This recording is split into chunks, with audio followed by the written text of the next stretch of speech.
AD energy audit and under suspension, suspend చేసినాం అప్పటికే అతన్ని. P Ramulu X AD Vemulawada working 220 kV Warangal, అతన్ని తెచ్చినాం. ఈ కే రాములు అంటే రామనాథము రాములు వీళ్ళంతా మన రాజన్న సిరిసిల్ల జిల్లా నుంచి జాబులు చేస్తుంటారు అక్కడ. అటు మనోళ్ళు మన సెషన్ బాగా చూసుకుంటారు. డిప్యుటేషన్లో తెచ్చుకున్నాం. ఇట్లా 13 మంది. Venkataramana AE Mustabad surrender AP Transco.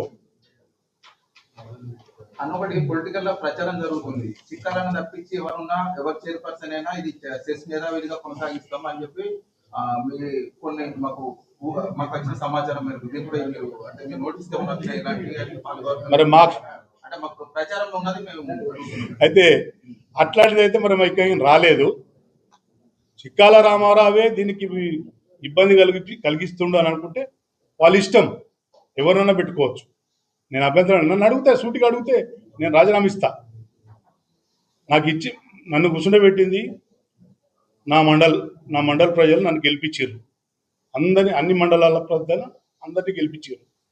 నన్ను చైర్మన్ చేసింది గౌరవం మా కేటీఆర్ గారు, వర్కింగ్ ప్రెసిడెంట్. వారు ఏ నిమిషంలో చేయమన్నా చేయడానికి మేము సిద్ధం. మేము అందరం ఇప్పుడు రాజీనామా చేయడానికి సిద్ధంగా ఉన్నాం. వాళ్ళు రినివల్ చేసి యథాప్రకారం ఉంచుతా అంటే వాళ్ళే నామినేటెడ్ ఇచ్చుకొని నడిపియండి, నామినేటెడ్ కమిటీ వేసుకొని నడిపించుకొని. అంతే తప్ప మేము నేనే ఉండాలి మిగతా వాళ్ళు ఎవరో రావాలి అనేది మాకు ఎప్పుడు రాలేదు. మరి అట్లానే నా దృష్టికి అయితే రాలేదు. అట్లా రిపోర్ట్స్ ఇవన్నీ ఇస్తాను నేను, కాబట్టి ఇంకోళ్ళు వస్తారు. ఇవాళ దీన్ని తీసుకుపోయి అలా కలుపుమన్నారు. మరి అది కూడా నష్టంలో ఉన్నది. దాదాపు 30,000 కోట్లు నష్టంలో ఉన్నది. మరి దాన్ని తీసుకుపోయి ఏడ కలుపుతారు? ఇక్కడ అడిగిన వాళ్ళే ఈఆర్సీ హియరింగ్లో అక్కడ అడుగుతారు, అక్కడ వాళ్ళే మళ్ళీ ఎస్పీటీసీ వెళ్ళిపోతారు. మరి అన్ని తీసుకుపోయి ట్రాన్స్ఫర్లో కలుపుదామా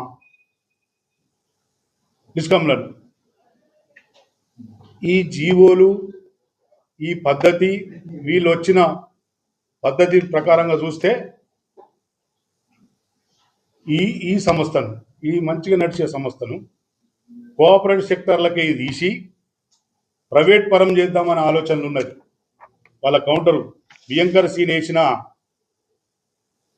కౌంటర్లో ఆ లాంగ్వేజ్, ఆ కథ, ఆ కార్ఖానా అంతా చూస్తే 100% ప్రైవేట్ పరం చేయబోతుంది. దీన్ని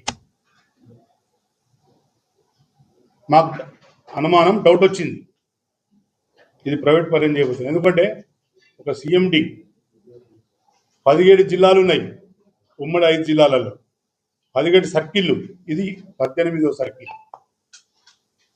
ఒక సర్కిల్కు 3 రోజులు ఇక్కడ ఉండి పర్యవేక్షించిండు. మళ్ళా తర్వాత మొన్నొచ్చిండు, ఇది 4వసారి.